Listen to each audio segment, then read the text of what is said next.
yang kami alami sampai pada pagi hari ini, kami percaya ketika kami ada dalam hadirat Tuhan, kuasa Tuhan dari tempat yang maha tinggi mengalir atas kami, menjamah dan melawat kami, sehingga oleh anugerah Tuhan ketika kami hadir di tempat ini, kami percaya ketika kami pulang, kami menemukan perjumpaan yang sungguh-sungguh memberkati kami dengan Tuhan.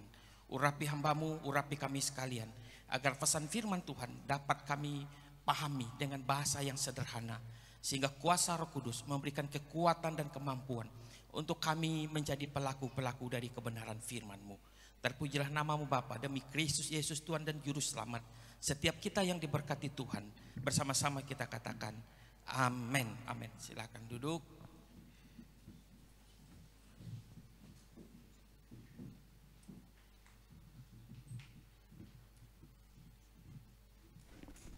Cek. Ya, baik. Terima kasih. Shalom. Ya, terima kasih Bapak Gembala, senior pastor, senior pelayanan, orang tua kekasih tempat ini, Pak Pendeta Daniel Alfius dan Ibu Pendeta Selina. Terima kasih untuk Kartidaya juga yang memberikan kesempatan dalam momen penutupan kegiatan ini. Saya memperkenalkan diri seperti yang sudah disampaikan oleh Pak Gembala tadi. Nama saya Pendeta Herwini Sastra, sudah punya istri, sudah punya anak 3, dan saat ini Tuhan memberikan kepercayaan, kesempatan untuk melayani bersama-sama di STT Pontianak. Dan kami bersyukur karena GKI Ebron begitu konsen ya untuk mendukung STT Pontianak dalam beberapa proyek ya, sarana-prasarana GKI Hebron terlibat di dalamnya. Dan inilah proyek ilahi yang sedang kita kerjakan bersama-sama.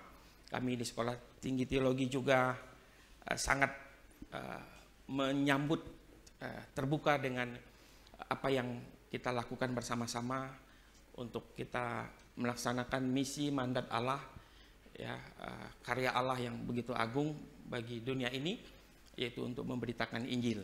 Terima kasih juga Kartidaya sudah mensupport salah satu mahasiswa kami yang juga terlibat dalam penerjemahan ya, Saudara Diantos, dan juga alumni-alumni juga yang ikut hadir di dalam kegiatan ini. Baik, pada kesempatan ini saya membawa kita untuk melihat kebenaran firman Tuhan untuk tema yaitu makna kenaikan Yesus Kristus ke sorga, sebuah karya Allah yang begitu agung bagi orang-orang percaya bahwa hari ini dengan sukacita ada karya Allah yang terjadi, dan inilah wujud bagaimana kita meresponi tindakan Allah bagi saya dan saudara. Kita bersyukur karena di tempat ini dilaksanakan 3 kali ibadah dalam kenaikan, memperingati kenaikan Yesus Kristus, dan ini ibadah yang ketiga. Kita akan membuka Kisah Para Rasul pasal yang pertama, ayat yang ke-6 sampai ayat yang ke-11. Sebuah tulisan Lukas mencatat bagaimana pernyataan Yesus sebelum dia naik ke sorga. Kisah Para Rasul pasal 1 ayat 6. Saya akan membacakannya bagi kita. Yesus terangkat ke sorga, maka bertanyalah mereka yang berkumpul di situ, Tuhan, maukah engkau pada masa ini memulihkan kerajaan bagi Israel? Jawabnya, engkau tidak perlu mengetahui masa dan waktu yang ditetapkan Bapa sendiri menurut kuasanya. Tetapi kamu akan menerima kuasa kalau Roh Kudus turun ke atas kamu, dan kamu akan menjadi saksiku di Yerusalem dan di seluruh Yudea dan Samaria dan sampai ke ujung bumi. Sesudah ia mengatakan demikian, terangkatlah ia, disaksikan oleh mereka, dan awan menutupnya dari pandangan mereka. Ketika mereka sedang menatap ke langit, waktu ia naik itu, tiba-tiba berdirilah dua orang berpakaian putih dekat mereka dan berkata kepada mereka, "Hai orang-orang Galilea, mengapa kamu berdiri melihat ke langit? Yesus ini yang terangkat ke sorga, meninggalkan kamu, akan datang kembali dengan cara yang sama seperti kamu melihat dia naik ke sorga." Ya, jadi tema makna kenaikan Kristus Yesus ke sorga. Kekasih-kekasih Tuhan, umat Tuhan yang ada, bahwa panggilan penginjilan adalah sebuah panggilan yang punya hubungan yang erat dengan iman orang percaya kepada Injil itu. Sehingga Paulus dengan berani mengatakan punya keyakinan yang kokoh terhadap Injil. Artinya ketika kita mengerti, memahami dengan benar tentang Injil, maka ada panggilan untuk kita menyampaikan kabar baik itu kepada setiap orang. Amin. Karena kalau kita tidak percaya kepada Injil, maka sangat mudah untuk kita berhenti. Sangat mudah untuk kita katakan, udahlah. Begitu capek, begitu lelah. Ya, setiap hari rapat, setiap hari harus berkumpul. Ya. Tetapi ketika kita yakin bahwa Injil merupakan kekuatan, maka setiap kita punya panggilan, punya antusias, punya semangat untuk menyampaikan kabar berita itu. Ada 6 mahakarya Allah yang terjadi di dalam Yesus Kristus sebagai sebuah mata rantai iman kita. Mahakarya yang pertama adalah Kristus lahir ke dalam dunia, menjadi manusia yang sempurna. Lalu mahakarya Allah yang kedua adalah Yesus mati, yang kita peringati sebagai Jumat Agung. Lalu mahakarya Allah yang ketiga adalah kebangkitan, Paskah. Dan mahakarya Allah yang keempat yang sedang kita rayakan hari ini adalah kenaikan Yesus Kristus. Dan mahakarya Allah yang kelima adalah hari Pentakosta, ketika Roh Kudus dicurahkan. Dan mahakarya Allah yang keenam, yaitu kedatangan Yesus yang kedua kali. 5 mahakarya sudah Allah genapi. Kita sudah merayakan Natal, Paskah. Bahkan hari ini kenaikan Kristus. Beberapa hari ke depan kita akan merayakan hari Pentakosta, pencurahan Roh Kudus. Tetapi mahakarya Allah yang keenam belum digenapi. Kapan Yesus akan datang? Tetapi iman Kristen bahwa Yesus pasti datang untuk yang kedua kali. Kekasih-kekasih Tuhan. Jadi ketika ini menjadi sebuah mata rantai iman yang tidak terputus, ya, dalam 6 mahakarya ini, maka kita akan berhadapan dengan tantangan. Tentu tantangan penginjilan masa kini adalah menghadapi, ya, fanatisme agama. Apa itu, ya, fanatisme agama? Ya, dalam bahasa Latin fanatikus, ya, artinya amarah. Ya. Jadi Kartidaya dan rekan-rekan misi yang lain seperti Pak Andre, bahkan Gereja Hebron akan berhadapan dengan adanya fanatisme agama di mana mereka memperlihatkan semangat yang tidak rasional, ya, yang bisa menggunakan kekuatan untuk memaksa orang karena tidak memiliki paham yang sama dengan orang yang lain. Ya, jadi tugas penginjilan, tugas Kartidaya, tugas gereja Tuhan adalah bagaimana kita bisa memberikan sebuah kabar baik. Ya, tadi disampaikan dalam kesaksian Kartidaya, ya, bagaimana mereka bisa mengerti dengan baik, ya, isi dari firman Tuhan, sehingga fanatisme ini mulai, ya, turun, ya, mulai diubah paradigma, cara pandangnya. Ada kebenaran-kebenaran yang mungkin selama ini tersembunyi. Ada kebenaran-kebenaran yang mungkin selama ini banyak orang tidak paham. dengan proyek ilahi ini, kita percaya bahwa gereja, orang-orang percaya, ada di barisan terdepan untuk mengubah fanatisme agama ini menjadi sebuah pelayanan yang akan menjangkau setiap suku, setiap bangsa, setiap komunitas-komunitas yang mungkin selama ini tertutup dengan Injil karena tidak memahami dengan benar apa yang dimaksud dengan kabar baik itu. Kekasih-kekasih Tuhan, dengan demikian, apa makna kenaikan Kristus ya, ke sorga bagi orang yang percaya? Yang pertama adalah, makna yang pertama, bahwa kenaikan Kristus ke sorga adalah sebuah jaminan bahwa ia akan menyertai umatnya. Di dalam Matius 28 ayat 20, dan ajarlah mereka melakukan segala sesuatu yang telah kuperintahkan kepadamu, dan ketahuilah aku menyertai kamu senantiasa sampai kepada akhir zaman. Ini sebuah deklaratif Yesus yang terakhir yang dicatat oleh Matius dan juga dicatat oleh penulis-penulis Injil yang lain. Jadi ada janji Tuhan, ada penyertaan yang kita alami ketika kita melakukan pemberitaan Injil. Seberat apapun tantangan itu, walaupun berhadapan dengan fanatisme agama, walaupun berhadapan dengan fakta-fakta di lapangan, ya kesulitan-kesulitan bahasa, mungkin penggalian dana juga untuk proyek ini. Tetapi janji Tuhan, Dia akan menyertai kita. Amin. Inilah deklarasi Yesus sebelum Dia naik ke sorga. Janji Tuhan bagi saya dan saudara juga akan kita alami ketika kita berjalan bersama-sama dengan Tuhan. Dengan kehadiran Tuhan, dengan penyertaan Tuhan, bahwa Dia tidak meninggalkan kita ketika Dia naik ke sorga.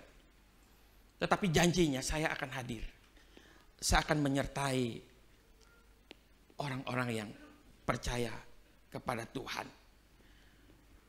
Kekasih-kekasih Tuhan, di dalam kehidupan kita, ya, kita sudah mengalami penyertaan Tuhan. Ya, dalam perjalanan Rocker Wheel yang sudah ditayangkan kemarin, beberapa hari yang lalu, bersama dengan Pak Ketua Umum, Pak Penasehat, dan rekan-rekan biro, ya, Pak Ketua Wilayah. Di jalan itu memang, ya, waktu pergi banjir, ya, banjir. Dan ketika masuk ke tempat yang banjir itu, ya, tiba-tiba kepala mobil itu nunduk ke bawah. Ya, karena mobil yang paling kecil itu mobil yang kami bawa, ya. Kalau Pak Daniel, beliau pakai mobil yang tinggi, ya tidak masalah. Ya.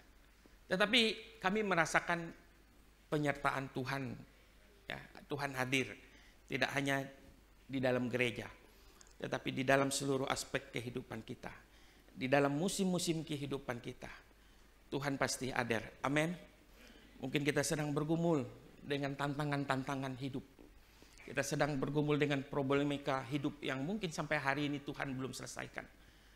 Tetapi janji Tuhan bahwa aku akan menyertai engkau menjadi sebuah pernyataan yang berkuasa. Bahwa dalam keadaan apapun Dia akan hadir. Yesus tidak hanya hadir di gereja, di kampus juga Yesus hadir. Yesus tidak hanya hadir ketika kita bersekutu dengan Dia, tetapi Dia hadir di dalam seluruh kehidupan kita. Lalu makna yang kedua, ya, yang menjadi makna kenaikan Yesus yang kedua kali adalah Yesus adalah manusia dan Allah yang sempurna. Ya, ini menjadi sebuah iman kita. Walaupun Yesus lahir dari rahim manusia, tetapi ada hal-hal yang istimewa, hal-hal khusus yang Yesus alami. Di dalam Kisah Para Rasul pasal yang kedua ayat 36, jadi seluruh kaum Israel harus tahu dengan pasti bahwa Allah telah membuat Yesus yang kamu salibkan itu menjadi Tuhan dan Kristus. Jadi sebagai manusia sempurna, Yesus dilahirkan dari rahim sama seperti saya dan saudara. Maria juga mengalami proses seperti ibu-ibu yang sedang hamil ya. Ibu Pak Beni ya kalau tidak salah. Ya, Maria juga mengalami seperti itu. Ya, kecuali saya ini bukan karena hamil ya, tapi karena memang bawaannya seperti ini. Artinya apa yang dialami Yesus, dia juga mengalami hal-hal yang dialami oleh saya dan saudara. Ya, Yesus juga bertumbuh menjadi dewasa seperti anak-anak Yahudi lainnya. Dia bekerja untuk menunjang kehidupan keluarganya. Bahkan Injil juga mencatat bahwa Yesus adalah manusia yang sempurna. Dia lapar, dia haus. Ketika melihat sesuatu dia bisa kagum. Dan dia juga bisa merasa sedih. Karena di dalam diri Yesus ada natur manusia yang sempurna. Dia benar-benar manusia. Kadang-kadang di dalam iman kita, ya, Yesus seperti Superman, Superboy. Ketika berjalan dia bisa terbang ke sana ke sini. Tidak. Ketika berjalan kakinya juga menginjak tanah.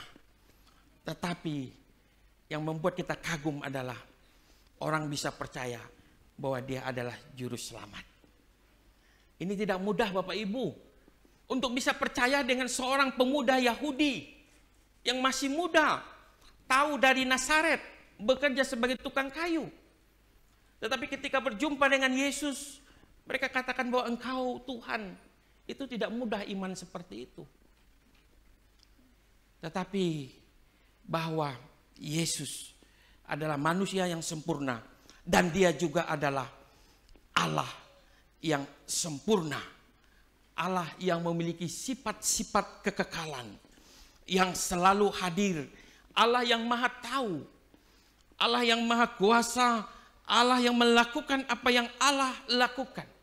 Dia melakukan mujizat. Dia melakukan hal-hal yang luar biasa. Membangkitkan orang mati. Jadi makna kenaikan Yesus yang ke surga adalah bahwa dia adalah manusia. Dan Allah yang sempurna. Dan dialah satu-satunya yang menjadi perintis.